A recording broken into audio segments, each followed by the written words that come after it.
Individuals who improved or switched their diet from a Western diet to a more optimal diet at the age of 60 could add 8 years for women and 8.8 years for men to their life expectancy. If we look at the research that's available on the relationship between dietary patterns and longevity, some of the main foods that contribute to increased lifespan include fruit and vegetable, fish, legumes, cereal, whole grains, and nuts and seeds. These are the main foods that our diet should be composed of if we want to increase our chances of living as long as possible disease-free. What's up, everyone? Welcome back to the show. I'm your host, Dr. Joey, Nutrition Sciences Ph.D.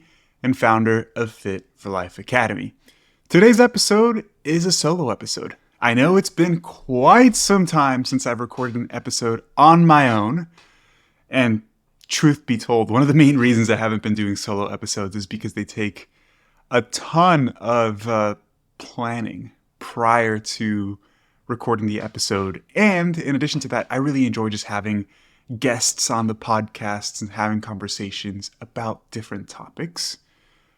But I didn't have anybody to have on the show today, so I'm recording an episode on my own to stay on schedule with publishing an episode every week. And we're going to be talking about a very, very important topic on today's episode, which is specific dietary patterns and nutritional choices to help improve or increase longevity, lifespan, quality of life, right? I think if we take a second to reflect on why we do the things we do when it comes to our health and our fitness, whether it's you want to look better or you have some performance-based goals, I think most of us can really agree, at least to some aspect, that we do these things to live a longer, healthier life, right? If I really think about the main reason why I go to the gym 4 to 5 times per week and spend 6 to 8 hours a week training and focusing on healthy food choices and making sure I have a healthy body composition and making sure I prioritize my sleep and all of these different variables that we know can have a positive impact on our health. Sure, I lift because I want to look better, right? I lift because I enjoy it and I want to get stronger because, again, it's something that I personally care about. But at the root of that, right, the main reason why I, and perhaps you as well, do these things is because we want to live longer, right? And not only live longer, but have better quality of life as we age as well, to reduce the risk of developing certain diseases like cardiovascular disease or cancer, right? Things that can be quite scary to think about. And so today what we're really going to talk about is what should your diet look like, or what changes can you make to your diet to increase your likelihood of not developing chronic diseases, extend your lifespan as much as possible, and improve your quality of life as you age as well, okay? Keep in mind, chronic diseases are the number one reason why people die prematurely, right? Things like cardiovascular disease, which is the number one killer worldwide, diabetes-related complications, sarcopenia, right? Sarcopenia is the age-related loss of muscle mass, osteoporosis, loss of bone density. I can't remember the exact statistic right now, but individuals who are over the age of 65 who fall and break a bone, particularly the hip bone, there's like a really high mortality risk within a year of falling and breaking a bone, right? So if we can prevent these things, and of course, nutrition is not the only factor, right? Exercise and overall lifestyle and genetics all play a role, but nutrition certainly plays a role. If we can improve our diet to reduce the risk of these chronic diseases, then by default, we are increasing our lifespan, right? Because again, these diseases are the number one reason why people die prematurely. And now, to talk about, before we even go into specific dietary changes, I think it's important to talk about the impact of diets on longevity, right? Because oftentimes we talk about these different variables like exercise or nutrition, and we start to think inevitably like, how much of an effect can something like your diet really play, right? Like if you have a poor diet versus a healthy diet, how much does that really extend your lifespan by? And I think you'd be surprised at the answer to that question. Okay, there's actually some really cool research that assesses this specific question, right? So there was a cool study published in 2022 investigating the relationship between dietary patterns and longevity. And they found that switching from a typical Western diet, aka an American diet, right, that's mainly filled with highly processed foods, a ton of refined carbohydrates, perhaps high sodium, high saturated fats. So switching from a typical Western diet to what they considered an optimal diet, which is characterized by higher intakes of foods like whole grains, legumes being beans, right? Lentils, chickpeas, soybeans, etc., fish, fruit, vegetables, and nuts, was associated with a significant increase in life expectancy. How significant? Well, it really depends on when in the lifespan somebody switched or improved their overall diet quality. But switching from a Western diet to an optimal diet at the age of 20 increased life expectancy by 10.7 years for women and 13 years for men. Again, I'm going to repeat that, right? Individuals who switched from a Western diet to an optimal diet, which again was characterized by a higher intake of the foods that I just mentioned, at or before the age of 20 years old, increased life expectancy by over a decade in both men and women. Right? Really let that sink in. Your food choices can influence your lifespan by over a decade. You can live, and again, these are averages, right? It's not going to work the same for everybody. Unfortunately, some people are just dealt shitty genetics, right? Because genetics are a huge contributing factor here, and you might improve your diet, and unfortunately, you might not extend your lifespan that much. But in general, your diet can play a huge role in overall life expectancy. And now you might be thinking, well, I'm not 20 years old. Most of the people that listen to this podcast are not younger than 20, right? So how much of an impact does it have if you improve your overall diet later in life? Well, individuals who improved or switched their diet from a Western diet to a more optimal diet at the age of 60 could add 8 years for women and 8.8 years for men to their life expectancy. That's still a lot. It's not as much as making these improvements when you're younger in life, because the negative impacts of poor dietary choices compound, right? So the risk of cardiovascular disease, the risk of diabetes, for example, these things compound. So if you've been eating poorly for a decade, you've done some damage, right? That being said, you can still extend your overall lifespan if you improve dietary choices later in life. They even looked at individuals who improved their overall diet quality at the age of 80, and there was still an improvement of about 3 or 4 years in total life expectancy for both men and women. So still pretty significant, right? Because individuals who are 80 or above are pretty close to the end of their life, right? Probably within their last 1, 2, maybe 3 decades of life, right? But that would be pushing it, 1 or 2 decades of life. And increasing life expectancy by 3 or 4 years at that age is quite significant. So there is a ton of research showing that diet plays a huge impact in overall life expectancy, right? And I'm sure you guys have all heard of things like the Mediterranean diet, for example. If we look at the available research, the Mediterranean diet seems to have the most positive health-related outcomes out of any dietary pattern. And again, the Mediterranean diet is characterized by a high consumption of many of the foods that we just mentioned. whole grains, legumes, fatty fish, right? Fruits and veggies, plant-based foods, high mono and polyunsaturated fatty acids, which we'll talk about.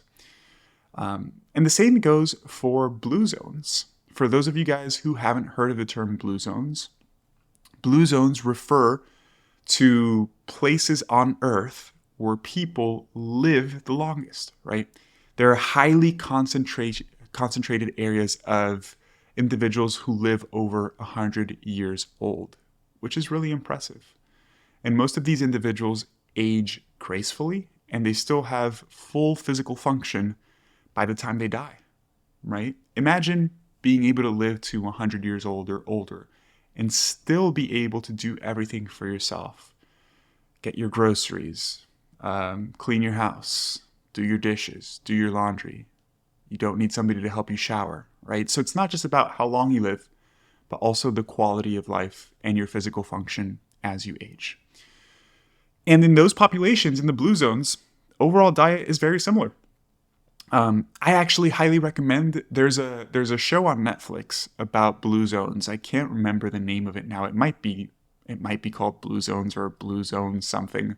Look it up. It's a great show, and it's essentially a documentary style show that goes to these different areas and shows their overall dietary patterns, lifestyle, physical activity, etc. It's fantastic. Highly, highly recommend. So, what are some of the main dietary patterns that are associated with increased longevity? Before we talk about specific foods, it's very, very important to talk about the importance of energy balance.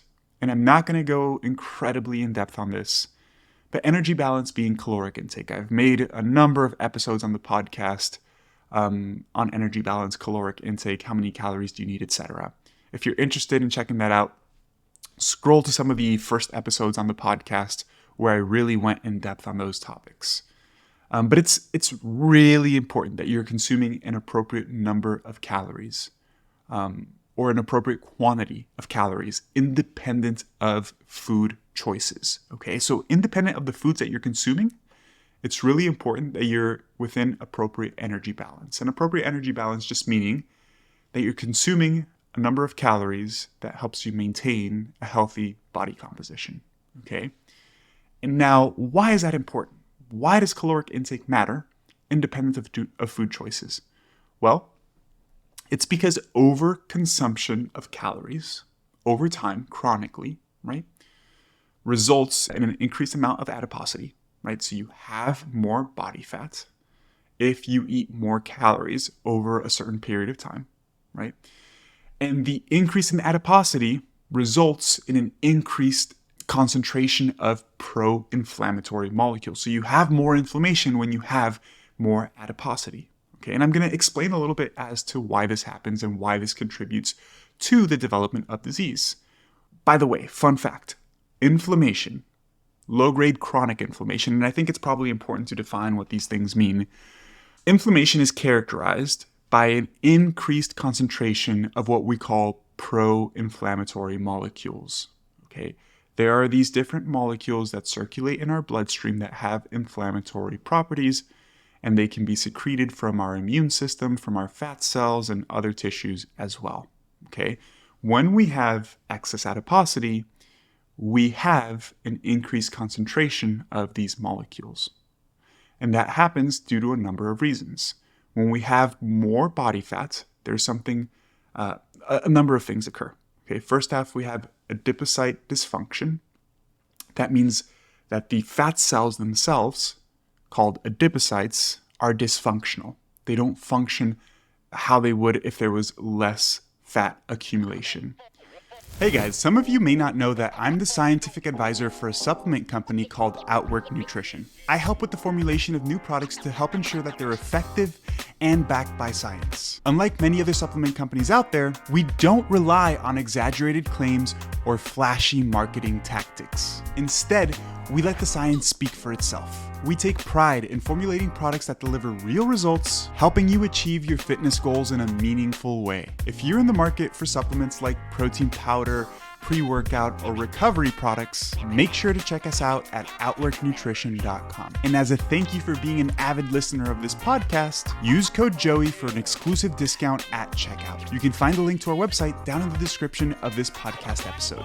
Remember, our goal is to empower you with science-backed supplements that truly make a difference. Choose Outwork Nutrition and elevate your fitness to new heights. In addition, there is more infiltration of immune cells into fat tissue.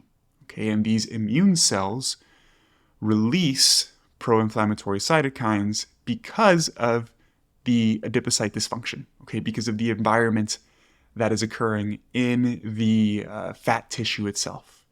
There's also hypoxia. Okay, so hypoxia meaning lack of blood flow. You have to understand that there's blood supply. There are capillaries that supply blood to all of our different tissues. However, when there is excess adiposity, fat grows at a rate that is faster than our body's ability to supply blood to all of the new fat that's being accumulated. So there is lack of oxygen because there is a lack of blood supply, because blood provides oxygen to different tissues. And that hypoxic environment, aka lack of oxygen, is one of the reasons that we have adipocyte dysfunction and we have immune cell infiltration locally in the fat tissue. Okay, I know I'm throwing a lot out there, but all of this contributes to a higher production of inflammatory molecules from the fat cells themselves. Okay, so fat can be seen as an endocrine organ, right? Endocrine meaning it releases things into our blood that influence our physiology. Some of those things are pro-inflammatory molecules, things like tumor necrosis factor alpha, interleukin 6, interleukin 1 beta. Okay, these are all molecules that have inflammatory effects. And so when we have more body fat, because we're consuming more calories, our adipocytes don't function correctly and they secrete more of these inflammatory molecules. And these inflammatory molecules are, in essence, at least as the scientific literature stands, one of the main contributing factors to the development of most chronic diseases. Okay? Diabetes, cardiovascular disease, osteoporosis, arthritis. There are a whole host of chronic diseases that their etiology, aka their root cause, seems to be, at least in parts, low-grade chronic inflammation. Okay? So these things can contribute to endothelial dysfunction. The endothelium is the inner lining of our blood vessels. And essentially, these pro-inflammatory cytokines do not allow the endothelium, and therefore our blood vessels, to work appropriately, to put it simply. So there's an increased risk of atherosclerosis, plaque buildup in our arteries. Our arteries also are not able to dilate effectively, so there's an increase in blood pressure. Okay? These pro-inflammatory molecules also result in insulin resistance. For example, tumor necrosis factor alpha, which is one of these inflammatory molecules, directly inhibits the signaling of insulin. So the way this works is like insulin binds to a cell, which then allows glucose to be uptaken into the cell, which helps lower blood glucose. TNF alpha, short for tumor necrosis alpha, inhibits that, right? It doesn't allow insulin to work properly. So it's one of the contributing factors to insulin resistance as well. Okay, so first and foremost, energy balance is incredibly important for longevity and chronic disease prevention. Independent of how healthy your diet is, if you are, over time, gaining weight, that is going to directly reduce your longevity, essentially, right? And increase your risk of chronic disease. Now, besides energy balance, what foods should we be consuming? Well, again, if we look at the research that's available on the relationship between dietary patterns and longevity, some of the main foods that contribute to increased lifespan include fruit and vegetable consumption, pretty obvious, fish consumption, legumes. Again, beans are essentially a category of legumes, right? So again, things like black beans, chickpeas, soybeans, etc. Cereals, whole grains, and nuts and seeds, okay? These are the main foods that our diet should be composed of if we want to increase our chances of living as long as possible disease-free, okay? And there's a commonality amongst these foods, right? So why do these foods specifically contribute to longevity? Let's talk about it. Well, first and foremost, many of these foods are high in fiber, okay? Fiber, again, being only found in plant-based foods. So things like whole grains, right? Oats, quinoa, whole wheat product, fruits, vegetables, legumes, nuts, and seeds are all high fiber foods. And there's plenty of data to show that a high fiber diet can help reduce the risk of obesity, chronic diseases, and colon cancer, which is really cool as well.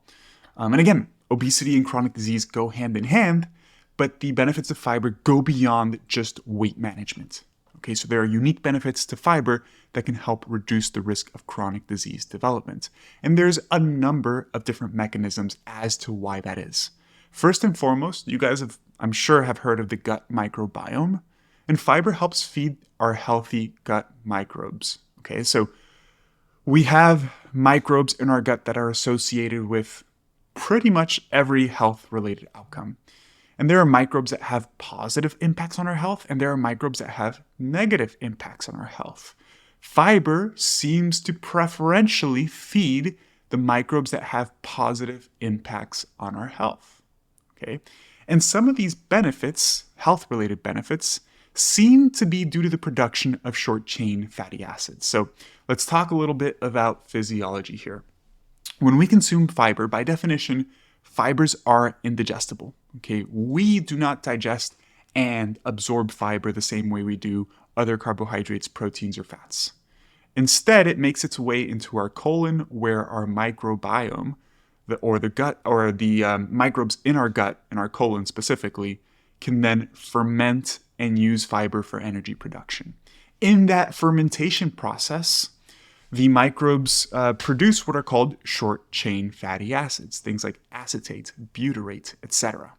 And these short-chain fatty acids mechanistically seem to have anti-inflammatory properties.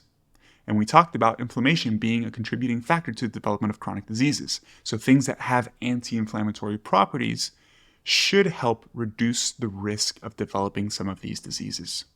Fiber also helps slow down the absorption of nutrients in our gut, okay? And why is that important? Because if we slow down digestion of food, it helps promote satiety, or the sense of feeling full. And if you feel fuller longer, it's easier to regulate overall caloric intake. And again, caloric intake is a critical component of our overall health. And fiber also helps increase the excretion of cholesterol. Okay, so when we digest food, fatty acids specifically, require something called bile to properly digest and metabolize dietary fats. Bile is this fluid substance that's rich in cholesterol. However, bile can typically be recycled. Okay, so if we use bile, we recycle bile to use it for when we have another meal, essentially. That being said, fiber reduces our ability to recycle bile, so we excrete more bile in our feces, and therefore we also excrete more cholesterol. So for individuals who have high blood cholesterol, high blood lipids, fiber can help reduce them by the mechanism that I just explained. And so how much fiber should you be consuming? The general recommendation is about 14 grams of fiber per 1,000 calories, but more seems to be better. Okay, so if you can consume more fiber, in general, consuming 25 to 30 grams of fiber is going to be fantastic. If you can go beyond that, there doesn't seem to be any adverse effects unless you have GI distress, GI symptoms, okay? Some individuals are quite sensitive to fiber, especially if you have certain autoimmune conditions, if you have sensitivities to FODMAPs, which are specific types of fibers found, specific types of carbohydrates, I should say, found in some foods. If you have Crohn's disease, IBS, and different digestive conditions, essentially, some of those individuals cannot tolerate a high fiber diet. And in those situations, not consuming fiber is likely ideal because you don't want to live with bloating, gas, stomach pain, etc. But for individuals who don't have those conditions, essentially, a higher fiber diet is going to positively impact health-related markers and likely increase longevity as well. Aside from fiber, a lot of these foods are really high in phytonutrients. So what are phytonutrients? Phytonutrients are compounds found in plant-based foods that have health benefits but are not considered essential nutrients. So essential nutrients like specific vitamins and minerals are things that we need to get from our diet, or else we're going to be deficient in them and they're going to have relatively immediate adverse health effects. Phytonutrients, we can live without them, but they do seem to have positive health benefits. These are things like carotenoids, flavonoids, polyphenols, etc. You may have heard of some of those terms. And most of these phytonutrients have anti-inflammatory and antioxidative properties that again can help reduce the risk of chronic disease. When I was doing my PhD at Florida State University, I did some work on some of the functional benefits of specific phytonutrients. So we did some work investigating the bone protective effects of something called soy isoflavones. Isoflavones are a specific type of phytonutrient found in soy products and other foods that seem to act similarly to estrogen. And for those of you that don't know, estrogen is incredibly important for bone health.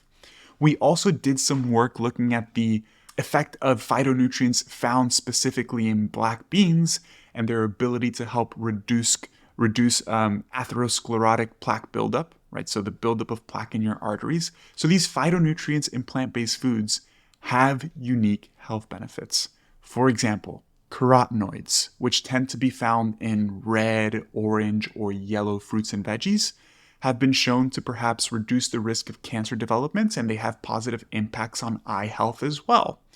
Flavonoids, which are found in things like berries, nuts, or even coffee, have cardiovascular health benefits. I'm sure you guys have heard that drinking coffee is good for your heart. One of the main reasons why is because coffee is rich in flavonoids, right? And fun fact, by the way, berries specifically, blueberries, blackberries, etc., are amongst the highest in some of these phytonutrients. It's probably a really good idea to include berries as something that you consume regularly in your diet. In general, rule of thumb, any sort of food that has a dark, and let's say like concentrated color is going to be really high in phytonutrients. Many of these phytonutrients are responsible for the color or the dye in different plant-based foods. So any sort of food that like would stain your clothes or stain your fingers, cherries, for example, are going to be very rich in phytonutrients. Now, aside from fiber and phytonutrients, these foods that are associated with longevity tend to also be high in mono and polyunsaturated fatty acids. Fish, nuts, seeds. Some fruit, like avocado, are high in mono and polyunsaturated fatty acids. Okay, this includes things like omega-3s, right? And in general, higher consumption of these fatty acids are associated with a reduced concentration of LDL cholesterol, right? LDL cholesterol, again, being the bad cholesterol. And I put that in between quotations because I really don't like the term bad cholesterol. I don't think it's the appropriate nomenclature. But nonetheless, it helps reduce LDL cholesterol. And LDL cholesterol is one of the main variables that contributes to the development of plaque buildup in your arteries and subsequently cardiovascular disease. These fatty acids also seem to have anti-inflammatory properties. Again, anything that has anti-inflammatory and antioxidative properties are going to help reduce the risk of disease development. And lastly, these fatty acids also help improve endothelial function. Again, the endothelium is that inner lining of cells on the inside of our blood vessels that comes in contact with blood that's flowing.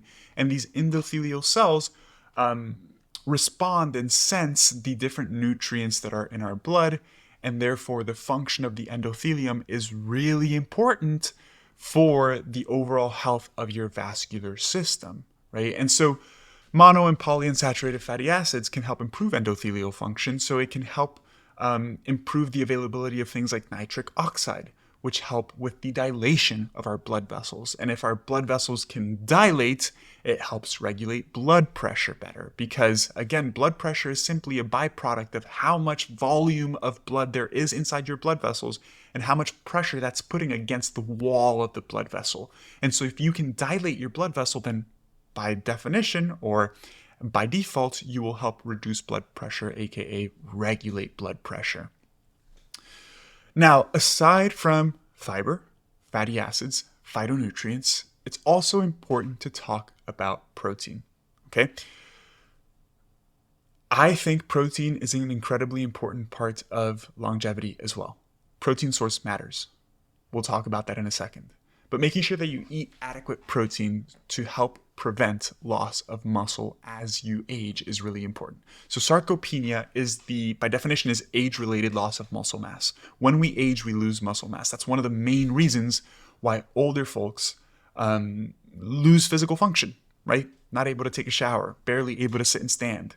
Also, sarcopenia is associated with loss of bone density because you're not stressing your bones if you're not doing many things physically, right? So eating adequate protein, I would say at least 0.6 to 0.8 grams per pound of body weight, will help preserve muscle mass, especially in the presence of physical activity, specifically resistance training, will help reduce the risk of sarcopenia, help reduce the risk of osteoporosis, which are, again, are two big variables that contribute to loss of quality of life and physical function as we age.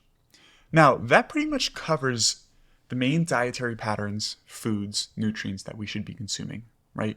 Again, fruits and veggies, obviously. Whole grains, whole wheat products, fish, nuts, seeds. These are all things that we should be adding to our diets, ideally on a daily basis, if possible. That begs the question then, are there any nutrients that we should limit to help increase our chances of living a long, healthy life? And there are 3 key nutrients here that I want to talk about. And there are some caveats to these, okay? But those are mainly saturated fat, added sugars, and sodium, okay? And I say there are caveats to these because everybody is different, okay? Let's talk about saturated fat first. Saturated fat has been shown to increase the production of LDL cholesterol in the liver, okay? It can also impact our ability to remove LDL from the blood. LDL, that's what we call LDL clearance, okay? So saturated fat directly linked to higher concentrations of LDL cholesterol. That being said, which again increases the risk of plaque buildup and cardiovascular disease. That being said, there are inter-individual differences. Some individuals are way more sensitive to saturated fat than others. So it's not that saturated fat is directly bad for your health. I mean, it is. But it's not as bad for some people as it is others. So the general recommendation is to limit your total calories for the day to less than 10% coming from saturated fat, which is actually a decent amount.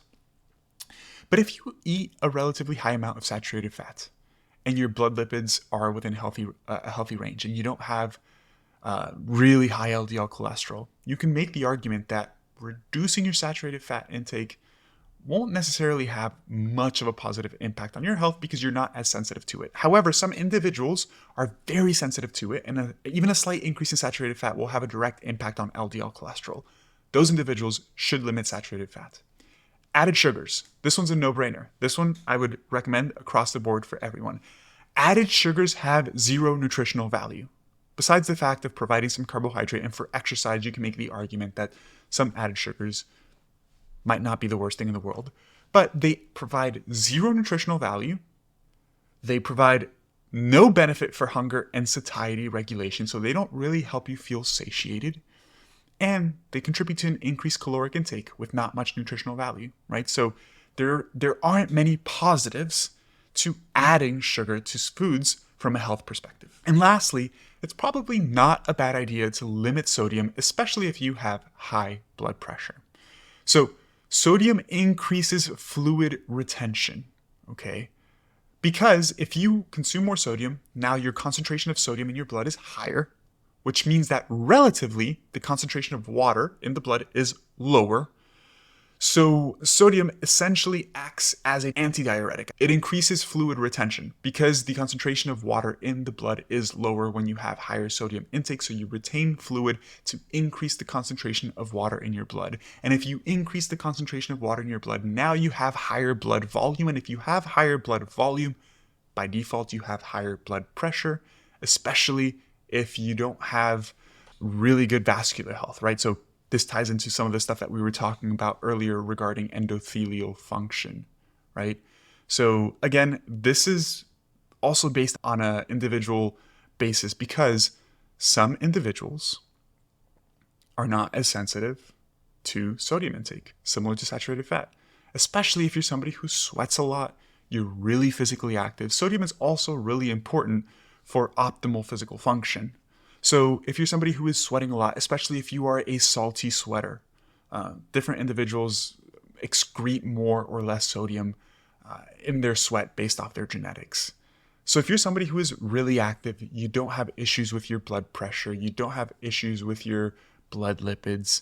Again, you sweat a ton. Maybe you live in a hot climate. Sodium intake may not be that big of an issue for you.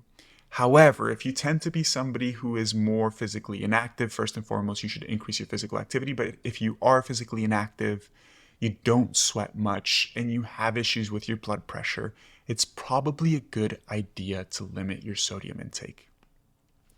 Anyways, guys, I have been rambling on now for I think a little bit over 30 minutes. I hope you guys enjoyed this episode. I hope you guys found some value and really start to think about how you can optimize your diet to live the longest, healthiest life possible. Again, just to reiterate the data that I shared at the beginning of this episode, there are plenty of studies showing that diet has a direct impact on longevity.